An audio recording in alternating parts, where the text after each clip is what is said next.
सो आइए हम आज के हमारे विषय में चलते हैं। योएल की पुस्तक उसका 2 अध्याय और 12 और 13 आयत को पढ़ देंगे। जोर से पढ़ दीजिएगा। तो भी यहोवा की यह वाणी है, अभी भी सुनो, उपवास के साथ रोते पीटते अपने पूरे मन से फिरकर मेरे पास आओ। अपने वस्त्र नहीं, अपने मन ही को फाड़कर अपने परमेश्वर यहोवा की ओर फिरो, क्योंकि वह अनुग्रहकारी, दयालु, विलम्ब से क्रोध करने वाला, करुणानिधान और दुख देकर पछताने हारा है। क्या जाने वह फिरकर पछताए और ऐसी आशीष दे जिससे तुम्हारे परमेश्वर यहोवा का अनबलि और अर्घ दिया जाए। हालेलुया। ओके, सो यहाँ पर हम पढ़ते हैं, यहाँ पे एक वचन जब 12वीं आयत को हम पढ़ते हैं, वहां पे एक वर्ड आया है जो कि उपवास का वर्ड है। और हमारी ये 3 दिन के उपवास और प्रार्थना हम करते हैं, उपवास लेकर प्रार्थना करते हैं। ठीक है। सो बाइबल क्या कहती है और खास तौर से परमेश्वर क्या बताता है अपनी प्रजा को। वो कहते हैं कि अपने वस्त्र नहीं, अपना दिल फाड़कर, अपना मन फाड़कर। बाहर से धार्मिकता दिखाना बहुत आसान है, बाहर से हालेलुया जय मसीह की बोलकर दिखाना बहुत इजी है, पर लेकिन जब तक कि अंदर से हमारा मन ना टूटे, अंदर से हम परमेश्वर के करीब ना हो, अंदर से हम सच्चे पश्चाताप में ना हो, दिल सुनिए, कौन पश्चाताप नहीं करेगा जिसका दिल कठोर होगा। कठोर दिल वाला कभी भी परमेश्वर के सामने पश्चाताप नहीं करता है। हालेलुया। योएल की पुस्तक जब आप पढ़ते हैं, और ये बहुत ही एक महान भविष्यवक्ता की एक किताब है जो कि माइनर प्रॉफिट्स में आता है, लेकिन इसने बहुत बड़ी बड़ी बातों का जिक्र किया हुआ है। हालेलुया। बहुत बड़ी बड़ी भविष्यवाणियां इसकी किताब में है। और इसको जब हम पढ़ते हैं, स्पेशली इस चैप्टर को, 2 अध्याय को, शुरुआत में ही योएल इस प्रकार से लिखता है, या योएल की पुस्तक में इस प्रकार से परमेश्वर हमें सिखाना चाहता है कि उपवास लो तो ऐसा लेना है कि जिससे परमेश्वर प्रसन्न हो, अर्थात आपका उपवास और आपकी प्रार्थना वेस्ट हो जाएगी। हालेलुया। हम सब आशीष पाना चाहते हैं, और हम सब प्रभु से चाहते हैं कि प्रभु हमें ब्लेस करे, प्रभु हमें आशीषित करे। लोग क्या सोचते हैं कि शायद जब हम उपवास लेंगे, प्रार्थना करेंगे, सो ऑटोमेटिकली परमेश्वर आशीष देना शुरू हो जाएगा। परमेश्वर को कोई रोकेगा नहीं हमें आशीष कि, ऐसा नहीं हो सकता कि वो हमें आशीष ना दे। हालेलुया। लोगों के मन की ये जो बात है, ये मैं आपको बता देना चाहता हूं कि अगर आप भी अपने मन में ऐसा सोचते हैं तो ये आपकी गलत थिंकिंग है, क्योंकि परमेश्वर कोई भी चीज हमारी लाइफ में, हमारे जीवन में आशीष तब तक नहीं देता जब तक कि हमारी तैयारी उस आशीष के लिए ना की जाए। परमेश्वर हमें दुख नहीं देना चाहता, वो कभी नहीं चाहता कि वो अपने प्रियजनों को दुख दे, प्रियजनों के परिवारों में दुख हो, उसके बच्चों के घरों में दुख हो, उसके बच्चों के घरों में किसी चीज की कमी हो। पर लेकिन क्योंकि हमारी तैयारी अच्छी नहीं है, इसलिए परमेश्वर भी मजबूर है हमें आशीषित नहीं करने के लिए। हालेलुया। हालेलुया। तैयारी अच्छी होनी बहुत जरूरी है। प्रिपरेशन फॉर ब्लेसिंग्स, आशीषों से पहले क्या होती है? तैयारी होती है। अगर आप 3 दिन का उपवास लेते हैं, आप इस 3 दिन के उपवास में तैयारी अच्छी करते हैं, परमेश्वर के सामने दिखावे का, धार्मिकता नहीं दिखाते, दिखावे का उपवास नहीं लेते और वही परमेश्वर को प्रायोरिटी देते हैं, पहल देते हैं, आपको कोई रोक नहीं सकता कि आप अपनी आशीष ना पा सके, क्योंकि आपने तैयारी ऐसी की है। सो आज का जो मेरा विषय होगा, प्रिपरेशंस फॉर योर ब्लेसिंग्स।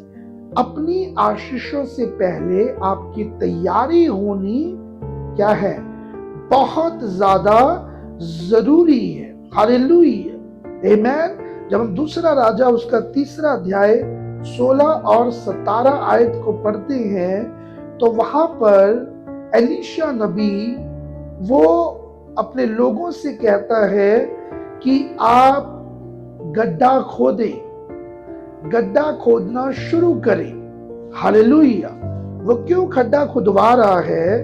वो इसलिए गड्ढे को खुदवा रहा है ताकि उसमें पानी डाला जा सके, जबकि वहां पर कोई बादल का भी और बारिश का कोई भी उधर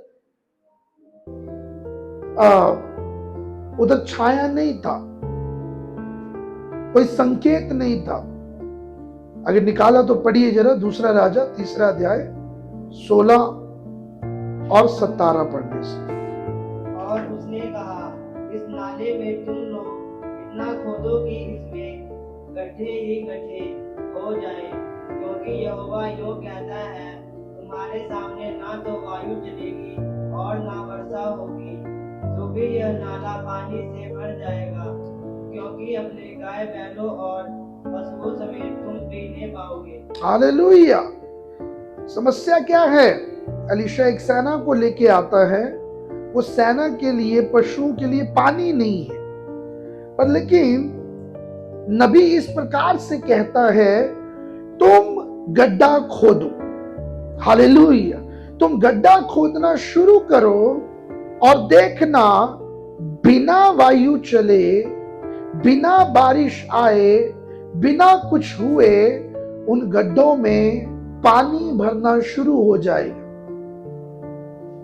कल्पना कीजिए, आपसे कोई कहे कि पानी आएगा पर बादल नहीं होंगे, आप कहोगे ये कैसी बात है, विश्वास करना मुश्किल है ना?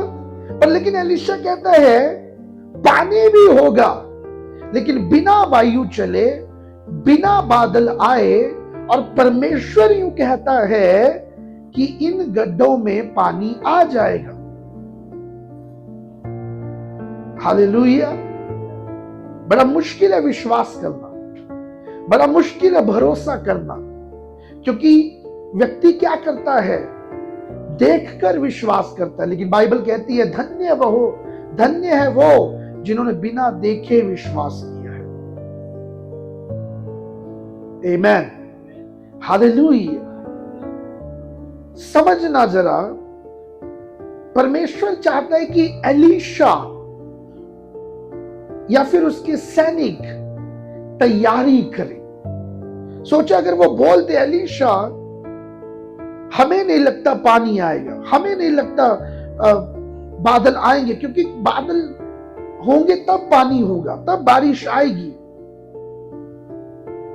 तो उनका जो विश्वास है अविश्वास में बदल जाता। लेकिन एलीशा को पता है, आशीष आने के लिए तैयारी भी जरूरी है।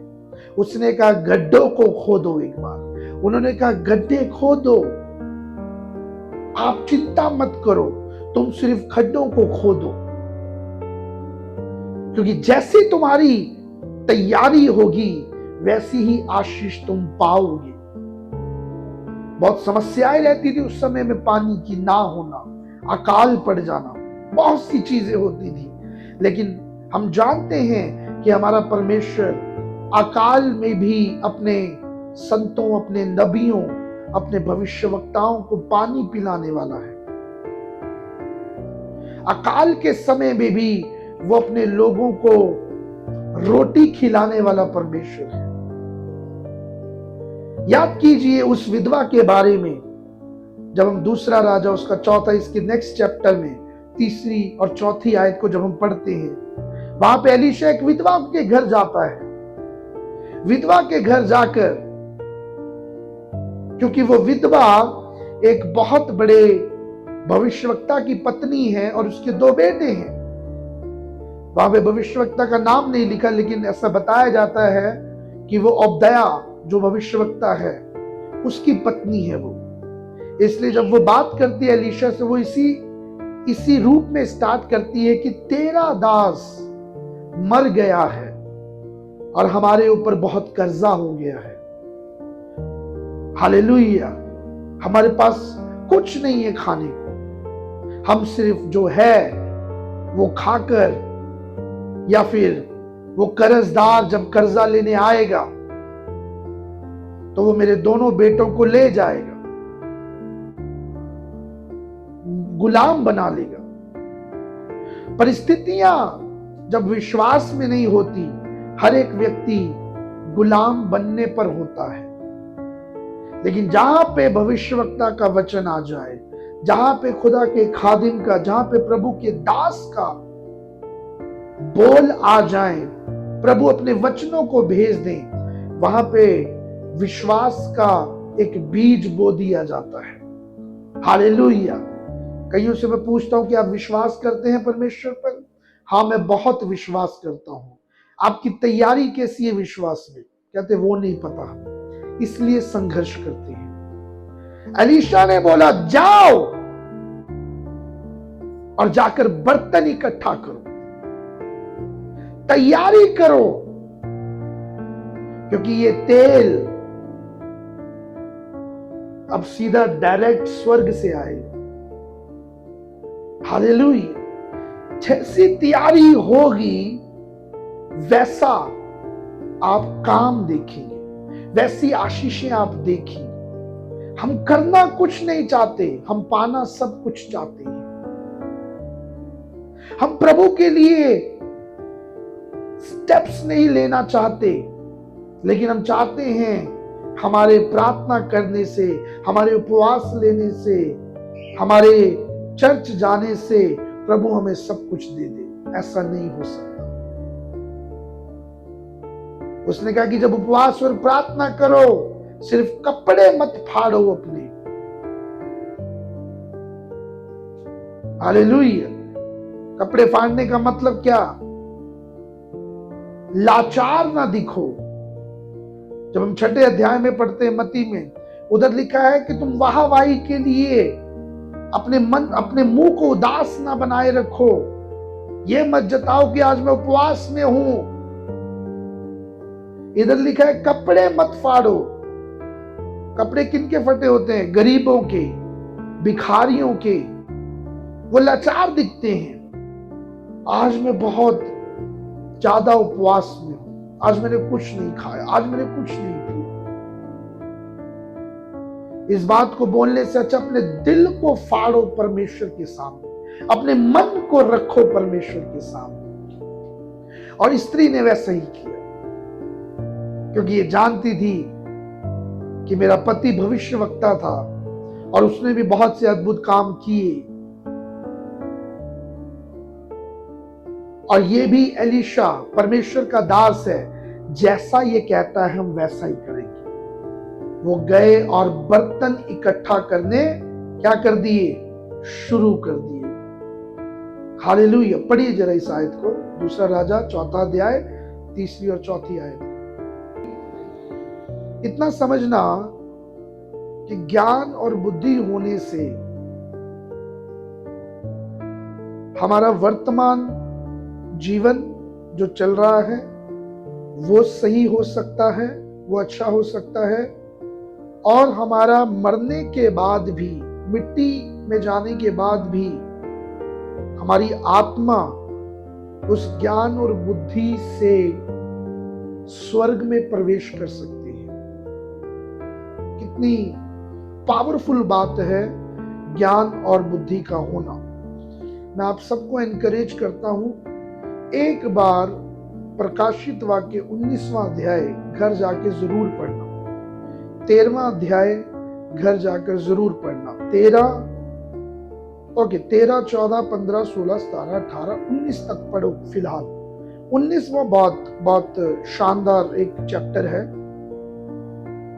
मैं इसलिए बोल रहा हूं क्योंकि आपको पता लगेगा कि बुद्धि मुझे सिर्फ आज के लिए ही नहीं चाहिए, पर आने वाले समय के लिए, मेरी पीढ़ियों के लिए, मेरे आने वाले संतानों के लिए भी बुद्धि बहुत आवश्यक है, बुद्धि बहुत जरूरी है। हालेलुया। अच्छा पड़ोसी ना हो जब तक कि पड़ोसी के साथ अच्छे तरीके से बना के न रखी हो। हालेलुया। यहां पे ये बात दर्शाता है कि इस स्त्री की, क्योंकि परमेश्वर का वचन अंदर था, भविष्यवक्ता की पत्नी थी, जानती है कि हमें अपने पड़ोसी को भी प्रेम करना है। इसलिए जब ये गए खाली बर्तन लेने के लिए, तैयारी बड़ी की। क्या बोला एलीशा ने? थोड़े ना लाना। हालेलुया। क्योंकि एलीशा जानता है जैसे इनकी तैयारी होगी वैसा ये चमत्कार देखेंगे। सीमित तैयारी, सीमित चमत्कार। असीमित तैयारी, असीमित चमत्कार। परमेश्वर की आशीषें असीमित है, पर एक चीज वो मांगता है, हमारा खाली दिल। अगर हमारा दिल खाली होगा, मन खाली होगा, प्रभु के लिए होगा, वो अपनी बेशुमार आशीषें उस बर्तन में डाल देगा। पर हमें खालीपन लाना है परमेश्वर के सामने। हमें अपने आप को बिल्कुल एम्प्टी कर कर, खाली कर कर परमेश्वर के सामने उपस्थित करना है, ताकि वो हमारे हृदय में बेशुमार आशीषें भर दे। बोलो हालेलुया, हालेलुया। बोलो आज मैं खालीपन लाऊंगा, आज मैं परमेश्वर के सामने खालीपन लाऊंगा, आज मैं तैयारी अच्छी करूंगा, आज मैं अपने मन को फाड़ूंगा, तब परमेश्वर काम करेगा। नहीं तो भूल जाओ। 3 दिन का उपवास खत्म, मीटिंगों में आए खत्म, कुछ नहीं होगा। मैं आपको तैयारी बता रहा हूं अपनी आशीषों को पाने के लिए, अपनी ब्लेसिंग्स को रिसीव करने के लिए। जैसी आपकी तैयारी होगी वैसी आशीषें आपके पास होंगी। आपकी तैयारी कम होगी, आपकी उपवास में आप उपवास रखते हैं लेकिन आप जगह जगह घूम रहे हैं, आप दोस्तों को भी खुश कर रहे हैं, आप रिलेटिव्स को भी खुश कर रहे हैं, आप जगह जगह के फोन उठाकर घंटों बात कर रहे हैं, आप बैड शब्द भी यूज कर रहे हैं, आप बेफालतू में किसी के ऊपर हाइपर्स हो रहे हैं। नथिंग विल बी हैपन, कुछ नहीं होगा। तैयारी अच्छी होगी, अगर जैसा बाइबल कहती है योएल की पुस्तक में, तैयारी अच्छी होगी तो परमेश्वर काम भी उसी तरीके से आपकी जिंदगी में करेगा। हालेलुया। मैंने कहा परमेश्वर की आशीषें अनंत हैं, अनंत आशीषों का परमेश्वर है वो, बेशुमार आशीषों का परमेश्वर है वो। पर क्या आप तैयारी अच्छी करते हैं? अभी देखो मेन लोग नहीं बैठे इधर, क्योंकि तैयारी सुबह से अच्छी नहीं की। फिर कुछ लोग बहुत लेट आए हैं क्योंकि तैयारी सुबह से अच्छी नहीं की। आप 8 बजे आकर, 8:15 बजे आकर आप परमेश्वर को ये नहीं कह सकते प्रभु तेरा बच्चा आ गया, प्रभु देख तेरा बच्चा आ गया। परमेश्वर कहेगा देख रहा हूं, वही देख रहा हूं। हालेलुया। That means west. हम सब कुछ एडजस्टमेंट कर सकते हैं बाहरी दुनिया में, पर कुछ भी एडजस्टमेंट नहीं कर सकते प्रभु के कामों में। बाहर अगर इंटरव्यू हो, बाहर अगर कोई कहीं टाइम पर पहुंचना हो, हमसे ज्यादा समय से कोई नहीं। हालेलुया। ओके, मैंने क्या बताया? वो विधवा खाली बर्तन लाई, काम है, एक तैयारी है। उसको पता है ये भविष्यवक्ता खड़ा है, उसको पता है ये परमेश्वर का दास है, और जो इसने वचन बोले हैं वो खुदा ने बोले हैं। अगर मेरी तैयारी अच्छी होगी तो आज कुछ अद्भुत काम होगा। यदि मेरी तैयारी अच्छी होगी तो आज प्रभु हमारी जिंदगी में कुछ ना कुछ अचंबा करेगा। हालेलुया। और जैसे ही वो बर्तनों को इकट्ठा करके लाई, ढेर सारे बर्तन, कम नहीं लाई, ज्यादा बर्तन लेके आई, क्योंकि यही प्रभु के दास ने बोला था, ज्यादा लाना, कम मत लाना। अच्छी बात है, उसके बच्चों ने तैयारी की, पत्नी ने तैयारी की भविष्यवक्ता की, और तीनों ने जाकर बर्तन इकट्ठा किए। थैंक गॉड कि बच्चे कहना मानने वाले थे। उन्होंने आर्ग्यूमेंट्स नहीं किया अपनी मां के साथ, उन्होंने आर्ग्यूमेंट्स नहीं किया परमेश्वर के दास के साथ, जितना बोला उतना किया। हालेलुया। बर्तन आते ही, बर्तन इकट्ठा होते ही तैयारी खत्म, अब परमेश्वर का काम शुरू। बोलो, तैयारी खत्म, परमेश्वर का काम शुरू, परमेश्वर का काम शुरू। आज जो मैं आपको बता रहा हूं, प्रिपरेशंस फॉर द ब्लेसिंग्स, आशीषों के लिए कैसे तैयारी करनी है आपको। परमेश्वर आपको दुखी नहीं देखना चाहता, पर आपकी तैयारी अच्छी नहीं है। तैयारी अच्छी नहीं है। परमेश्वर आपसे नफरत नहीं करता, परमेश्वर आपके एरिया को नहीं देखता, परमेश्वर आपके घरों को नहीं देखता, परमेश्वर आपके चेहरे को नहीं देखता, पर लेकिन इसलिए आप आशीषित नहीं हो क्योंकि आपकी तैयारी अच्छी नहीं है। विधवा के घर दौलत नहीं थी, विधवा के घर और उसके बच्चे तो मरने जा रहे थे, पर उन्होंने कहा हमारे पास एक चीज है, वो है विश्वास। क्यों ना इस विश्वास को इस्तेमाल कर तैयारी की जाए। विश्वास वाला व्यक्ति हमेशा तैयारी करता है। हालेलुया। अगर तैयारी अच्छी नहीं होगी, आप आशीषों से बहुत दूर होंगे, आशीषों से आप बहुत दूर होंगे। हालेलुया। एक और एग्जाम्पल मैं आपको देना चाहता हूं। जिनकी तैयारी अच्छी नहीं होगी वो अपनी आशीषों से दूर रहेंगे। जिनकी तैयारी अच्छी होगी वो अपनी आशीषें पाएंगे। हो सकता है आपने तैयारी पिछले दिनों में अच्छी ना की हो, इसलिए ब्लेसिंग्स आपके आसपास भी नहीं आ रही है।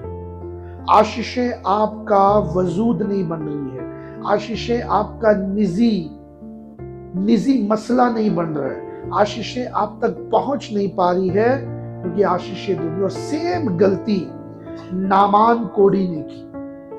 उसको एलीशा ने कहा, दूसरा राजा 5वां अध्याय 10वीं आयत, एलीशा ने कहा कि जाकर 7 बारी डुबकी मार, क्योंकि नामान को क्या था, कोढ़ था। उस समय में शारीरिक कोढ़ था, आज के टाइम पे आत्मिक कोढ़ होती है। उनको बोले बेटा बेटी आप ऐसे करना नहीं, हमें कोढ़ है।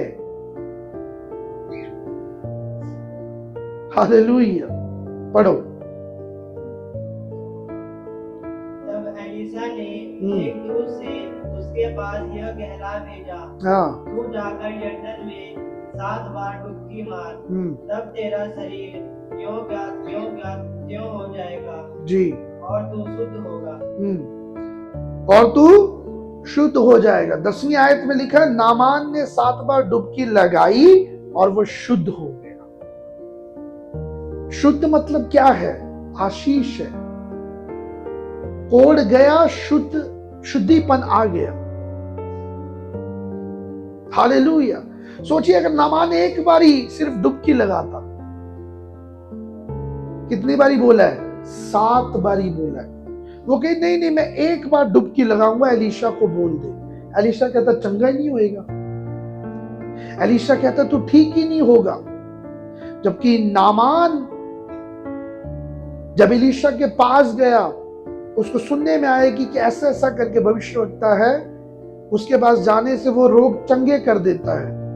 नामान अपना पूरा ठाट से गया, सोना चांदी लेकर गया, और जब एलीशा के घर में पहुंचा और गेहजी ने बोला एलीशा तुझसे नामान मिलने आया है, एलीशा ने कहा बोल दे उसको मैं मिलना ही नहीं चाहता।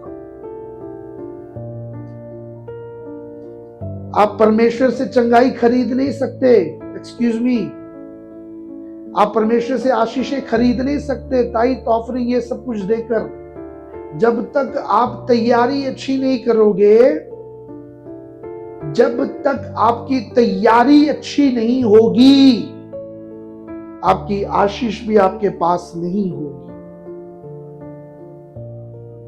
पहली बार में फेल हो गया, पहला अटेम्प्ट फेल कर दिया अपना उसने, नामान ने, सिर्फ ये कर कि उसने अपना प्राइड ऊपर रखा, उसने अपना घमंड पहले रखा। और मैं कर लूंगा, मेरे पास तो अच्छी जॉब है, मुझे क्या चाहिए अब, और मैं कर लूंगा, मुझे तो बस सब लोग जानते हैं, तरह तरह लोग मुझे फोन करते हैं, मेरी बड़ी पहुंच है।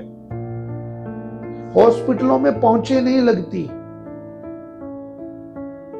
कोर्ट वकीलों में फिर पहुंच नहीं लगती जब एक बार फंस गए। कोड है नामान को, पर दिल नम्र नहीं है। कोड है नामान को, दिक्कत में है, पर पूरा मन परमेश्वर की ओर नहीं फिर रहा है। हालेलुया। इनकार कर दिया एलीशा ने, क्योंकि वो जानता है ये किस मकसद से आया है, वो जानता है ये क्या सोचकर मेरे पास आया है। वो कहता है टाइम नहीं है मेरे पास। परमेश्वर के सच्चे दासों के पास कभी भी समय नहीं होता फालतू चीजों के लिए, फालतू बातों के लिए, नेगेटिव लोगों के लिए। हालेलुया। जब तक कि वो व्यक्ति पूरी तैयारी से ना आए, आप परमेश्वर के दास से, परमेश्वर से आप कुछ नहीं पा सकते। हालेलुया।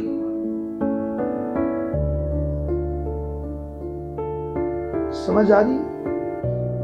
एक बार डुबकी नहीं लगाई, 2 बार नहीं लगाई, 3 बार नहीं लगाई।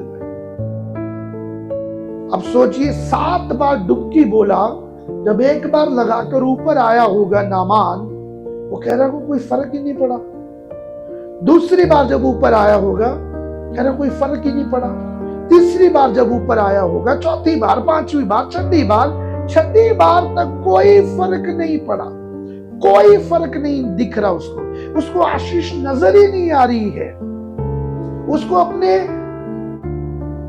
शरीर के ऊपर कोई चेंजेस नहीं नजर आ रहा है, अपनी जॉब के ऊपर कोई चेंजेस नहीं नजर आ रहा है, अपने काम के ऊपर, बिजनेस के ऊपर, अपने परिवार के ऊपर कोई चीज नजर नहीं आ रही है, उसको कोई चेंजेस नहीं नजर आ रहा है। पर लेकिन जब 7वीं बार, क्योंकि तैयारी 7 वाली थी, जब 7वीं बार नीचे से ऊपर आया, तो बाइबल इस प्रकार से कहते हैं जैसे नव जन्मे बच्चे का स्किन होता है, नए जन्मे बच्चे का स्किन होता है, वैसा नामान का स्किन था। वो आपको फिर डुप्लीकेट आशीष नहीं देगा, वो आपको फिर फेक ब्लेसिंग नहीं देगा, वो आपको शुरुआत से अच्छी आशीष देगा। आमेन।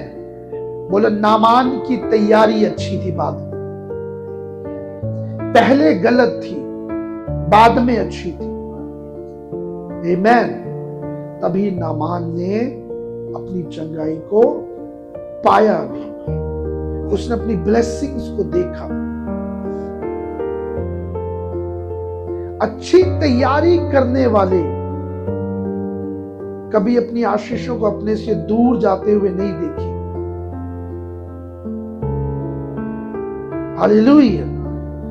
महीने में 3 दिन सिर्फ देने हैं हमने, सिर्फ 3 दिन। अभी 5 दिन का उपवास प्रार्थना हुआ, कितना बड़ा रिजल्ट आ गया, सब कुछ आ गया।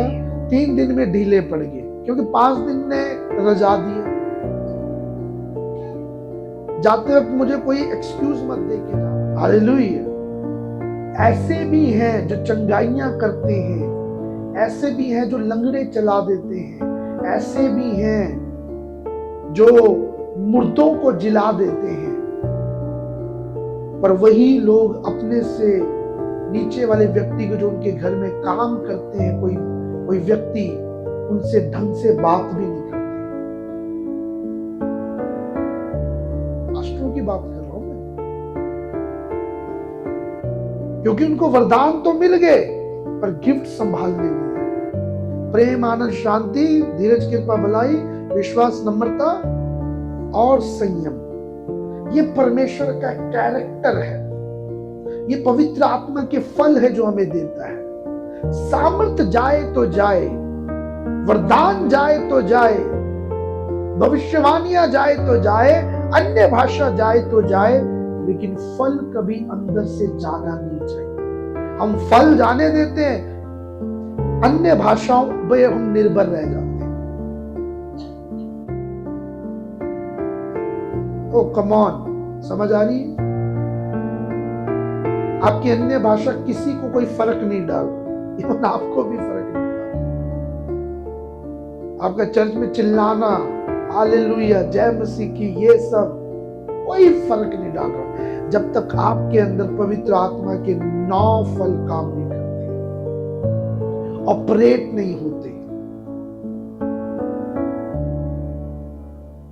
आप अन्य भाषा बोल रहे हो, आपके अंदर प्रेम का फल नहीं। आप अन्य भाषा बोल रहे हो, आपके अंदर संयम का फल नहीं। आप अन्य भाषा बोल रहे हो, आपके अंदर धीरज का फल नहीं। आप अन्य भाषा बोल रहे हो, आपके अंदर शांति का फल नहीं। खुदा से मांगो, प्रभु वरदान ना दे, कोई बात नहीं, पर फल मेरे अंदर जरूर होना चाहिए। एक अच्छा पेड़ अपने वरदानों से, क्या फलों से? बाइबल पढ़ने वाले बोलो, फलों से। जफी कहां है फल? फल कहां है? हम इंसान को इंसान नहीं समझते। फल कहां है? खुदा चाहता है कि हम अपने फलों से जाने जाएं। प्रभु हमें अपने फलों से समझे, जाने। लोग हमें फल देखकर हमारे पहचान जाए, ये खुदा का बनना है। इसके अंदर प्रेम है, इसके अंदर संयम है, इसके अंदर धीरज है, इसके अंदर शांति है, इसके अंदर सब कुछ है। हालेलुया। गिफ्ट्स के वरदानों के गिफ्ट्स के भरोसे मत बैठो, वरदानों के भरोसे मत बैठो। ओ मुझे आत्मा परखने का वरदान दे प्रभु, ओ मुझे भविष्यवाणी का वरदान दे प्रभु, मुझे ये दे। मेरे अजीजों, आखिर में जो गिनती सबसे ज्यादा झूठों की होगी वो भविष्यवक्ता ही होंगे।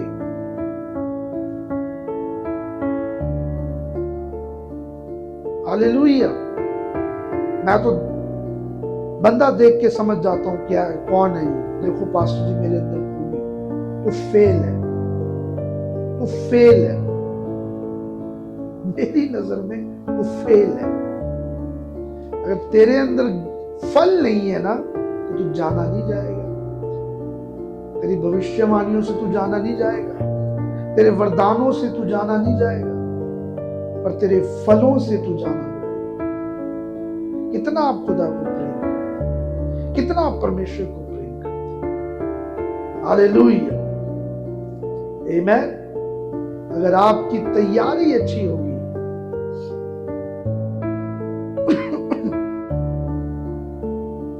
तो आप आशीष भी बड़ी देखिए। आशीषों के लिए तैयारी होती है। आशीषों से पहले परमेश्वर चाहता है कि हम ट्रेंड हो जाए, हम तैयार हो जाए। आमीन। कभी कभार होता क्या है, तैयारी कौन सी होती है? कभी कभार परमेश्वर चाहता है आपसे कि आप आज्ञाकारिता करो, आज्ञाकारिता करो। ये तैयारी करता है परमेश्वर आपकी। आज्ञाकारिता, आज्ञाकारिता, आज्ञाकारिता, आज्ञाकारिता, ओबीडियंस, ओबीडियंस, ओबीडियंस, ओबीडियंस, आज्ञाकारिता, बार बार आज्ञाकारिता, बार बार आज्ञाकारिता। परमेश्वर चाहता है कि आप लगातार आज्ञाकारिता करें। और आखिर में एक छोटी सी हम क्या करते हैं, कई बार छोटी आज्ञाओं को हम बहुत हल्के में ले लेते हैं। नामान ने बड़े हल्के में ले लिया, वो गुस्सा होके चला गया था एलीशा से। वो कहता है बात भी नहीं की, मैं आया हूं इतना कुछ लेके। पर उसने क्या बोला था कि जाके जा उसको बोल दे 7 बार डुबकी लगा। हम छोटी सी आज्ञाओं को हल्के में ले लेते हैं। पास्टर क्या पूछ रहा है, उसको ही मोल्ड कर देते हैं। पास्टर ये ऐसे कर ले तो कैसा है, करो फिर करो। हमारी तैयारी अच्छी नहीं है, हमारी ब्लेसिंग्स भी अच्छी नहीं है। छोटी छोटी आज्ञाओं को हल्के में नहीं लेना। हालेलुया। क्योंकि उसमें ही परमेश्वर आशीषें छिपा के रखता है। छोटी आज्ञाओं में हम छोटी आज्ञाओं को इग्नोर कर देते हैं, जैसे समय से आना। अब हमारे लिए कोई फर्क ही नहीं पड़ रहा हमें। हम घर जाके रोएंगे थोड़ी ना परमेश्वर के सामने, परमेश्वर मुझे माफ कर, क्योंकि हम अपने मन को एक तैयार कर लेंगे, मैं तो गया था। जबकि परमेश्वर कह रहे तू लेट आया था। छोटा सा एग्जाम्पल दे रहा हूं, आप माफी नहीं मांगेंगे, पश्चाताप नहीं करेंगे इस बात के लिए भी, क्योंकि हमें लग रहा है छोटी चीज है। अभी मैं पूछूं ना कितने लोगों को आशीष चाहिए, दुआ करने वालों में अभिषिक्त तेल के साथ, वो सीधा मैंने यरूशलेम से मंगाया है, सारे खड़े हो जाएंगे अभी। पर अभी मैं बोलूं ना, आज्ञा जो बोला जाए हमेशा मानना नहीं, इम्पॉसिबल। क्योंकि हमें यरूशलेम का तेल चाहिए, अभिषिक्त, माथे पे लगते हुए पूरा शरीर चेंज हो जाए। चलो तेल लगा भी दिया, पर तेल अभिषेक आपसे कह रहा है भाई टाइम पे पहुंच, आपको भी नहीं, टाइम ही नहीं है। ये बहाने 100 हैं, 100 बहाने हैं।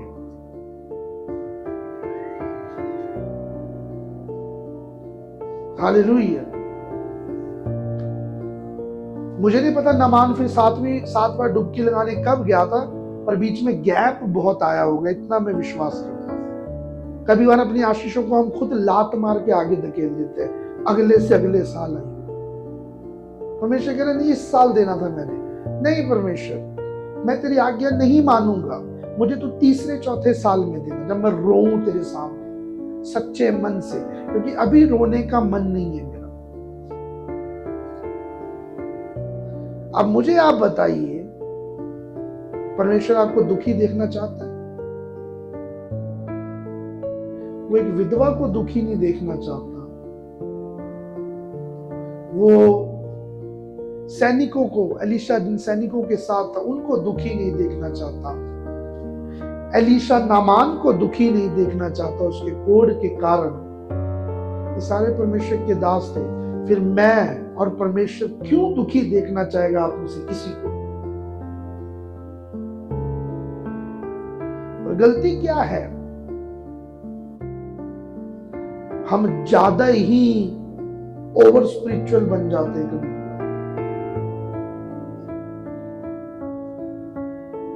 बहुत ज्यादा हम दिमाग में ओवर स्पिरिचुअलिटी का एक इंजेक्शन ले लेते हैं। दुआ प्रार्थना ये मैं करता हूं, अन्य भाषा सब है मेरे पास। मैं तो काम पे भी अन्य भाषा बोलता हूं पास्टर जी। काम पे नहीं बोलनी, काम के टाइम काम करना है, पर घर आके तैयारी अच्छी करनी है प्रभु की, प्रभु के सामने। ना बादल आएंगे ना हवा आएगी, पानी फिर भी भरेगा, अगर तैयारी अच्छी हो। तैयारी करने वाला अपने जीवन में बेशुमार आशीषें देखेगा। इसलिए बाइबल में लिखा है, जब मत्ती की इंजील में हम पढ़ते हैं, बोने वाला बीज बोने निकला, 3 जगहों पे बीज गिरा, झाड़ियां, पथरीली और कौन सी थी, है बाइबल नहीं पढ़ी? पहला बीज किधर गिरा? हाँ, पथरीली, झाड़ियां और सड़क के किनारे, 3 जगह। चौथी कौन सी भूमि थी? उपजाऊ भूमि, अच्छी भूमि। उस भूमि को किसने बनाया? बनाने वाले ने बनाया, तैयारी की अच्छी भूमि की।